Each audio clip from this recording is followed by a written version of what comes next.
Hi guys! Instead of a process video today, I thought I would go through, do a walkthrough of a few of my finished inserts for you. And I actually didn't think I had this many, but as you can see, there's quite a few in here. So what I might do is break this video into two, and I'll just go through one of each. So one thing I have been asked before is how I store my inserts when they're finished. And as you can see, I literally just store them in these Traveller's Notebook covers. So these are both from Webster's Planners. I just loved this one. I think it was the Ashley G collaboration. So beautiful. And then the minty green one I couldn't go past either. Especially not since I had my minty green pom-pom to go on top of it. So I think I'll just go through one of these in this video, and next time I'll do this one instead.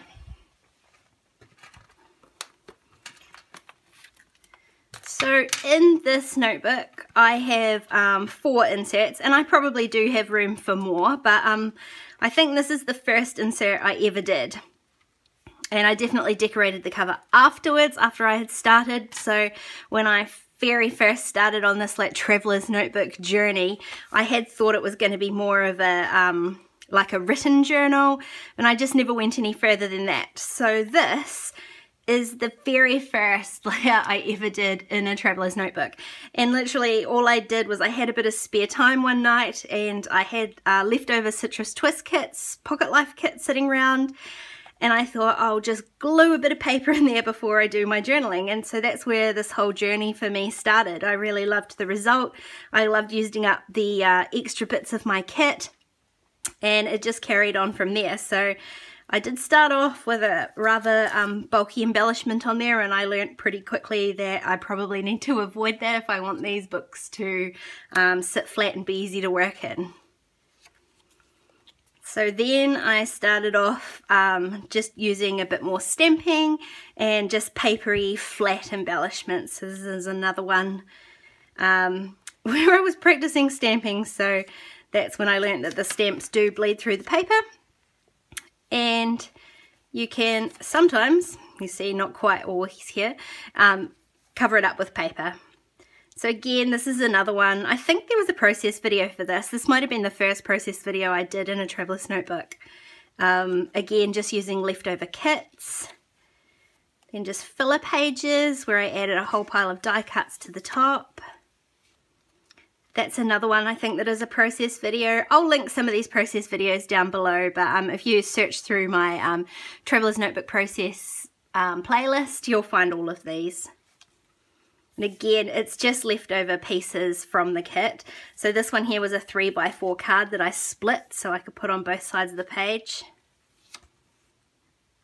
Another one, I don't think there was a process video for this. This is just stuff like I had a Kikki K delivery, and so I'd used some of the tissue paper that was on the packaging, and I created a cut file for these giant tags that fit in here. I'll link that down below too.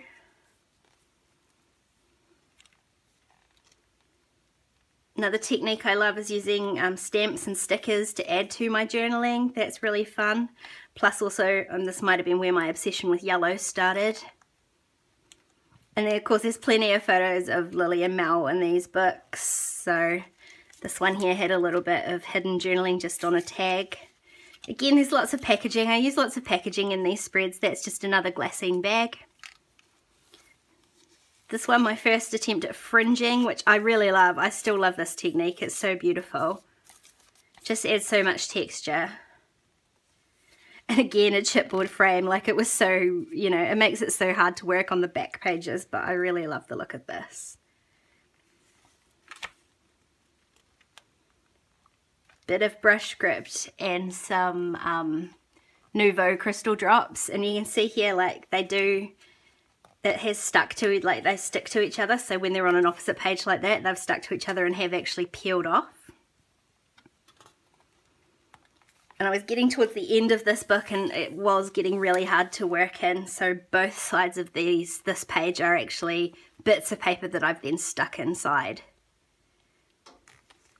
Of course, I mean, stamping on a piece of paper, other piece of paper, makes it so much easier to do this repeat stamping, but I didn't have enough room to stamp and write. It's you can't see it on camera, but you can feel it. It's really bumpy, really hard to work on. And so that is that notebook. Now this one sticks to this one quite badly. This is just a little insert I had made when my sister came to visit, and she wanted to have a go at Traveller's Notebooks too, so we both made a little insert and I showed her a few things on how to put them together. So it's just a bit of stamping, and these were like really basic pages. We just grabbed a few bits from our craft store, a pad of paper and a couple of embellishments, and that was really about it. And we just had fun documenting our weekend together. So it was a really special time. Again, super simple pages because she really was just a beginner and didn't really know where to start. So I just showed her a few simple techniques, lots of washi tape and stamping. Another one of those big tags. Crafty people are weird though, eh? We went to this really weird craft market and that was all Tracy had to say about that. And just a little pocket of glitter at the back. This is another sort of just themed notebook that I made. Just sat down with a whole pile of crepe paper stuff and just wanted to cheer myself up a little bit. So I basically just made this notebook filled with all my favorite things and favorite colors, and I wasn't worried about using up my whole embellishment pack. It was just sort of about making something beautiful. And this is one of my favorite inserts ever. Of course, that's my favourite marble paper ever, so it was always going to be a winner. I loved this one too because it was the first time I had sort of started experimenting with adding stuff to the sides. So there's heaps of ribbons and lace and little tabs and even some pom-pom down the side here, and just I've stitched that on. I did glue it down first, but I just stitched it on. And then my last one here, I don't think this is like fully finished, but it's probably as finished as it's going to get, was a wee note to self, which was where I just put down sort of positive quotes and that sort of thing. Again, just notes to self, so it was just little reminders that I needed on that particular day. Again, lots of stamping, just super simple pages.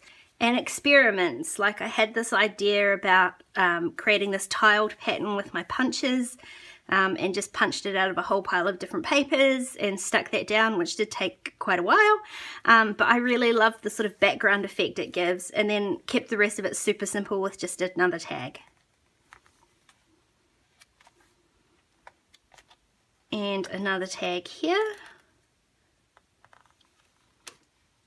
And then there's definitely pages that I have done that I don't love. Don't love this one, still down there. It was just an experiment, and parts of it I like. I really liked the washi tape and I loved the letters on top of it. But this stamping was just like a major fail, and I pretty much just stopped. I just gave that one up.